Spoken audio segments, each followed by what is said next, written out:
Panginoon, sa iyong biyaya kami nananalig, gabayan mo ang aming pamilya sa bawat hakbang ng buhay. Bigyan mo kami ng lakas at liwanag upang patuloy kaming magalak sa iyong pag-ibig. Pagpalain mo ang aming tahanan ng kapayapaan at kasiyahan. Lahat ng miyembro ng pamilya, mula sa mga anak hanggang sa matatanda, ay iyong protektahan at ingatan. Naway lagi kaming magbuklod ng mahigpit sa iyong awa at grasya. Bigyan mo kami ng pananampalatayang walang hanggan, pag-asa na nagpapagaling, at pag-ibig na nag-uugnay sa amin. Tulungan mo kaming maging matatag sa gitna ng mga pagsubok at unos, at sa iyong pangako kami laging kumapit.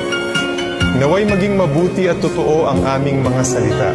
Sa lahat ng aming iniisip, sinasabi at ginagawa, turuan mo kami ng pasensya at pag-aalaga. Sa iyong karunungan, alam naming naririnig mo kami.